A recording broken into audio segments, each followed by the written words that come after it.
Alright, everybody, making a quick video today to go over some of the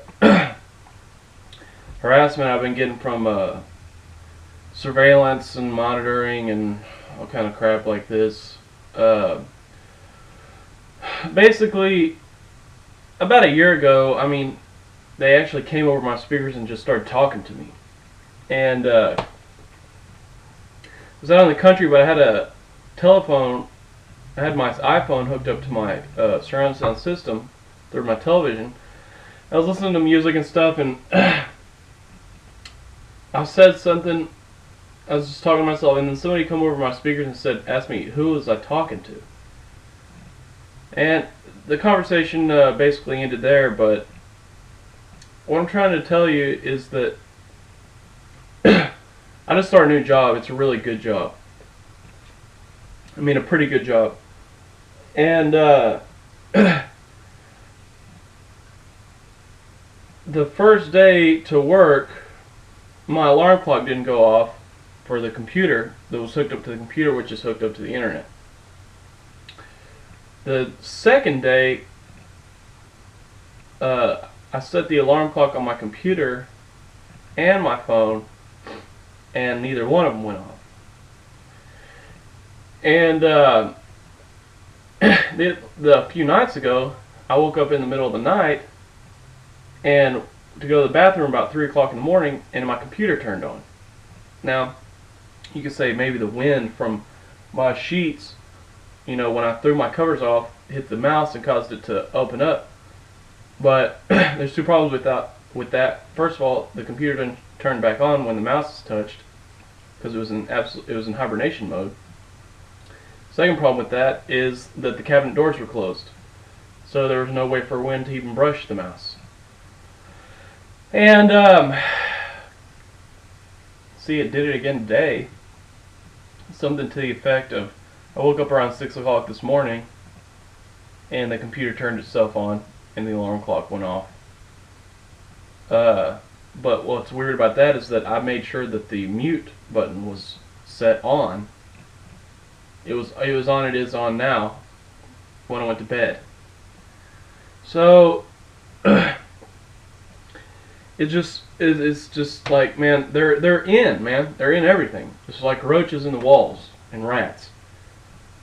Just to be clear, they are surveilling everything. They have been for years, and now they have, even through the CIA, to even go in through the electrical outlets in your walls and see whether or not you're using your refrigerator or not. That actually came out in Congress, and they said, yeah, it's justified. They like that. They're arguing for this as if it made any sense at all. And yeah, I just can't say what it is. I think it's the fact that I can't say what it is.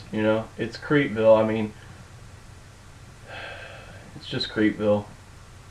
And another thing is, like the other night, I was trying to click something with my mouse.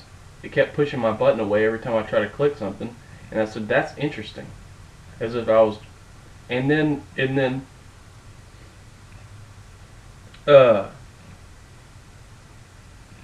it stopped abruptly, immediately. And I said, that's even more interesting. And at that point, I didn't even feel like I could even touch the computer. I was like, man, I can't even touch this thing. This is Creepville. You know what I mean? This is roaches and rats. You know what I mean? I'm not going to touch. It's like, ugh. And then what's really sick is if you leave the, it seems like if I leave the tape off my cameras that it gets worse.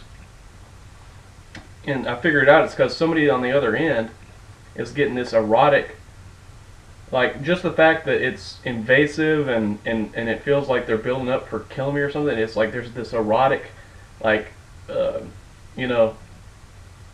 sexual, excitement that's going on. And and then there's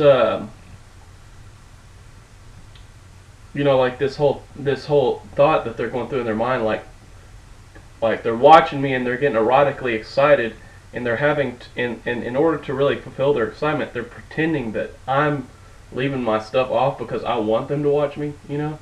And they're like, quit being such a tease, and like, and like trying to crawl over me, and like, you know what I mean? That's what's going on. So that's why I figure out when I leave this stuff off my cameras that it gets worse. And it's just like Creepville around here, you know what I mean? And it's you can just feel the dirty old feeble-minded retards. Anyways, I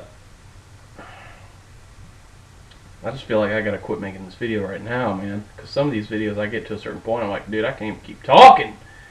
It's gross, you know what I mean? So, anyways, I've been a little below the weather the last few days, and haven't even been able to do a video, and I don't even know if I wanted to. Been searching for a job, stuck in this house, feel like I'm about to blow my head off. Just a lot of people, it's just hard to explain it. I'm not going to even try, but you know, some interesting stuff, guys. I mean, I'm reading a book right now, man, that will kick your ass, and it's called Big Oil and Their Bankers in the Persian Gulf. This book kicks ass, and I'll just read you a small portion. This is where I'm at anyways. I'm just going to pick up where I'm at. Official channels were proving cumbersome for North and Company. The passage by Congress of the Boland Amendment in 1984 added more ammunition to the cause of those already citing the Neutrality Act as proof that Reagan's Contras were illegal.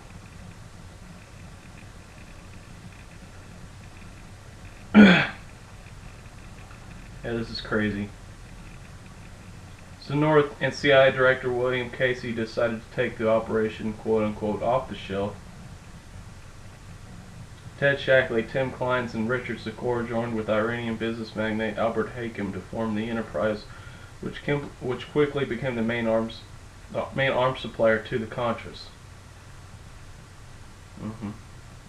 They're doing something behind the scenes here, because they couldn't get it done to the CIA quite as well. Let's see what they did. In Miami, Nugan Hand Bank sanitation expert Donald Beasley took over National City Bank with seed money the Colombian cocaine smuggler Albert Duke had acquired from wealthy oil sheiks in Bahrain. This stuff is so powerful to me that I just I'm taking time to read it, because I'm reading it, and I'm part of me is just trying to read it smoothly and well for the camera and not thinking about what I'm doing, and then I have to stop and think about it. In this book, I'm probably taking more time to read than I should, because it's just so good.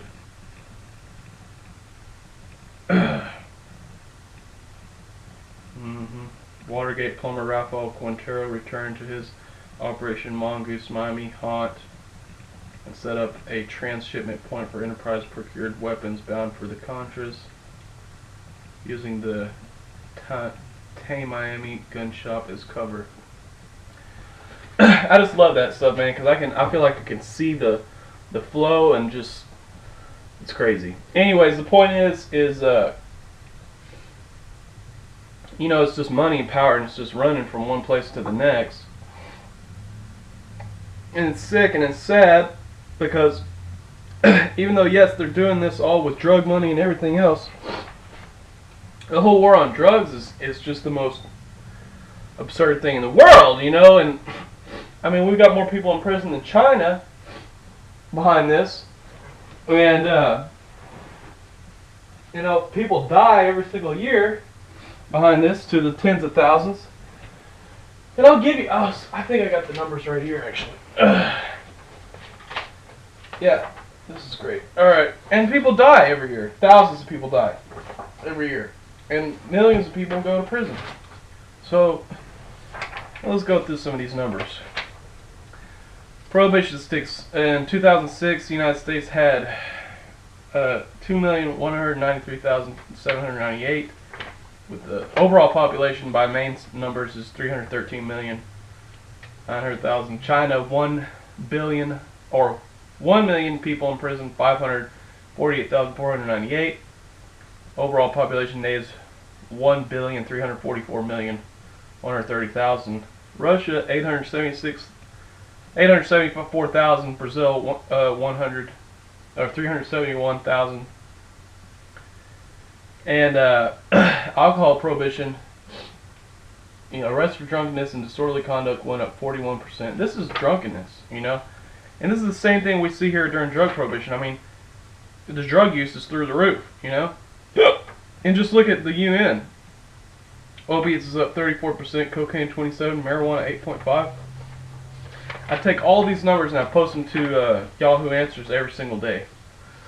I just go in and I look up the newest answers or the newest questions for war on drugs, drug prohibition, legalized drugs, legalized marijuana. A lot of people ask questions about marijuana. They're ignorant and they just want to smoke their pot and they don't understand why somebody's screwing with them about it. So I inform them of the whole thing as much as I can. And at the bottom of this, I give information as to why drugs are illegal. I need to print that one up. But I mean, I send them to another answer, and there's a video there, and it's a report on how the Wachovia was caught laundering $378 billion in drug money and was caught and given a $160 million fine. And in that answer, I link to another answer that I answer about the Federal Reserve, which the Federal Reserve is, on paper, hands over to banks the authority to set monetary policy, and it's clearly an overthrow and a centralization of the whole government. Okay, and you're talking about the lifeblood of the entire country, the money, and they can just inflate it however they want. There's a guy I met the other night, really smart guy, and there's a guy named Robert Steele, and he's gone back and forth with Robert Steele on his posts, and this guy's pretty smart, and Robert Steele gave him his email address, and he was giving me all this information and stuff. He knew about E. Howard Hunt, who assassinated the President John F. Kennedy. He had seen the pictures and everything. And I said, had you seen the latest conspiracy theory with Jesse Ventura, where E. Howard Hunt they showed the deathbed confession video of E. Howard Hunt? He goes, no, I hadn't even seen that. It doesn't surprise me. You know what I mean? Because he knew.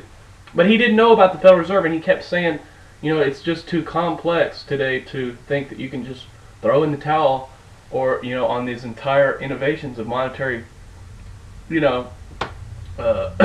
decisions, like, what's his name? The whole train of thought behind, Keynesian. But here's the thing. Keynesians, Alexander Hamiltons, they're all people who wanted to serve the interest of usurpation, okay? And there's a lot of money to be made there. I mean, there's a lot. But it's not a smart idea, and it's kind of like giving crack to a crackhead. Because in the end, they can't even see their own destruction coming, and it's coming fast. And it's the same thing for them and everybody else in the country. Because it's a short-sighted, idiotic thing to do, to think that you can, turn over to banks the authority to, run a fiat currency, which is paper currency, which has historically never worked. I'm just trying to explain to you that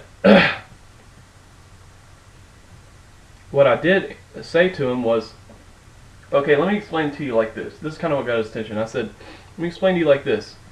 If I was going to overthrow the United States of America, I wanted to confiscate a huge amount of money. I mean, just a tremendous amount of money. I could only do it through inflation of the currency, because we were talking gold standard. And then he got offended because I kind of talked over his head, and it kind of sucks when you have to talk over people's head. And so I'm trying to avoid this kind of situations, but I get emotionally upset, and so I can't stop myself. And I said,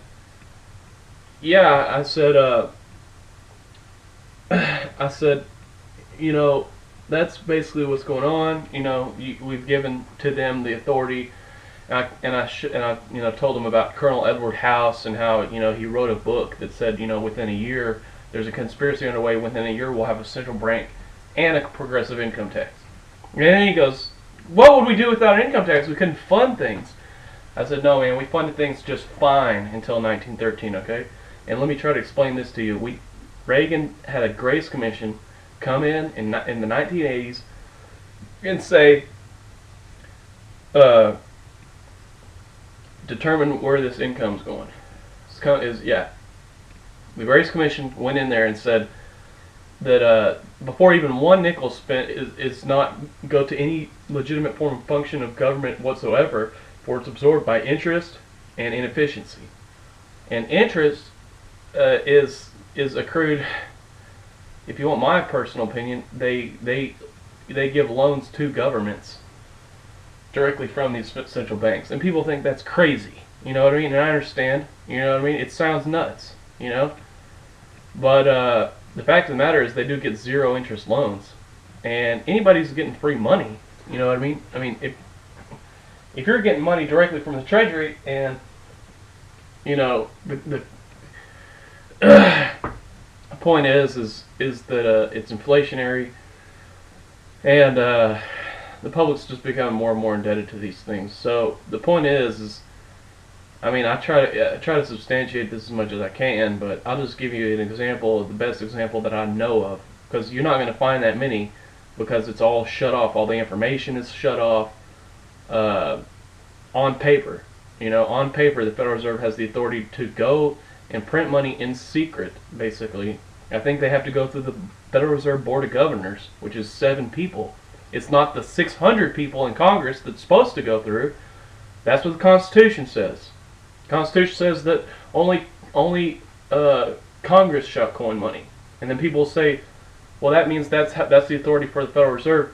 No, it's not the authority for the Federal Reserve. Where in there did you read Congress shall coin money and give said authority to banks whenever they so please? Didn't read that in there. And the point is that, oh man, it's just right there. I mean, on paper, the Federal Reserve gave to banks that were in business at the time the authority to establish monetary policy, a voting authority based on the percentage of the economy, the banking economy that they controlled at that time. In other words, based on the amount of volume in their banks at the time, was determined what percentage of voting authority they would have in the Federal Reserve. That's true on paper. That's on paper. And what I'm trying to explain to you right now, okay, is that in order to get that authority, they had Woodrow Wilson in 1907, J.P. Morgan, who was a monopolist in agriculture, freight, etc. Biggest monopolist in the United States at the time, bigger than John Rockefeller, who was an oil monopolist. He was a banker too at the time, but he put out rumors that the Knickerbocker Bank of New York was insolvent. Everybody withdrew their money. We had actual banks at the time, so that was a problem. Okay, and they you know, they couldn't just go insolvent and just print money in secret or whatever. I mean, who even knows what's going on in there? You know what I mean? I mean, honestly, anybody who says they know exactly what's going on, you need to take a second look at, because that's the whole premise of the whole situation, is that they took that away from us. Okay? Now, the second thing is that they withdrew the money. The banks went insolvent. It was called the Panic in 1907. Okay? Princeton professor Woodrow Wilson at the time said, we need a committee of public-spirited gentlemen such as J.P. Morgan to handle the affairs of the country. As a result of that he himself created, a public-spirited gentleman that created a panic, that is a monopolist. Does that sound very public-spirited to you? And, you know, another thing is, it's just, that's where the laundering authority comes from, okay? To launder the drugs. And, you know, there's people dying every day, you know, for this. You know what I mean? There's people rotting away in prison right now. Watching the second hand tick off the wall, we got more people in prison than China. You know, I mean, does that sound like a problem to you? These things, there ought to be people storming these places, blowing the walls off of them and letting them out. Like a serious revolution. I mean, that should have already happened by now. I mean, kind of. I mean, you understand what I'm saying. I mean, this is anyways, I think I'm going to have to stop right here. But it's disgraceful. That's what I'm trying to say. It's disgraceful. And anyways, I think I'm done for now. But I mean, let's just end this with a couple of good quotes from Albert Einstein, for one. The prestige of government has undoubtedly been lowered considerably by the Prohibition law, for nothing is more destructive of respect for the government and the law of the land than passing laws which cannot be enforced. It's an open secret that the dangerous increase in crime in this country is closely connected with this.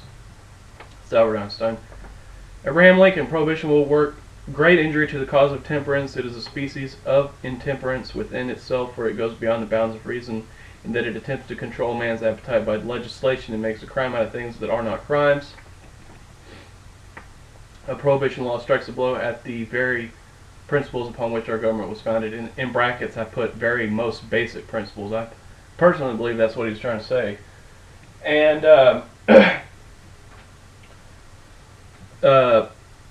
beyond that, you know, I'll say a couple other things. You know, we got this movie coming out with Kevin Costner about how he's a terrorist. You know, more fear-mongering, more propaganda, harassment. You know, here's the thing. People don't understand that 9/11 was an inside job, okay? I got a video out there called Ron Paul on FEMA camps, which basically displays, how hard I'm saying this, but let me try to explain this to you right now. In the description of that video, you'll find a playlist called World Trade Center 7 playlist. And that's just the beginning point. You know, I've seen another movie called Project for New American Century. That's a great movie. In that movie, you'll find, man, this has caused me a lot of anxiety talking about this. This is crazy. Anyways, in that movie, you'll find, you know, a scenario from the 1960s where on paper, the CIA, declassified documents, wanted to land traffic airliners, ground airliners, and take CIA painted to appear as jetliners and remote control fly them into various buildings within the United States to be blamed on Cuba as a pretense to invade Cuba. Well, see, what this was a little more malicious than that. This was more or less a model of what Hitler did whenever he created Nazi Germany, or began Nazi Germany, the beginning point. And see, people won't believe it, but we actually had an attempted, it was called fascist, extermination camp scenario attempted in the United States during Nazi Germany by people who were funding Nazi Germany and bankrolling Nazi Germany, such as George Bush's grandfather. And this is where it really gets crazy because incidentally would be his grandson who would have, where we would have the same scenario played out as what was played out in Nazi Germany, and I'll explain, where it was called the Dickstein-McCormick Committee, if you want to look it up. And there's BBC documentaries out there about his involvement in the overthrow. It's called the White House Coup. But, man,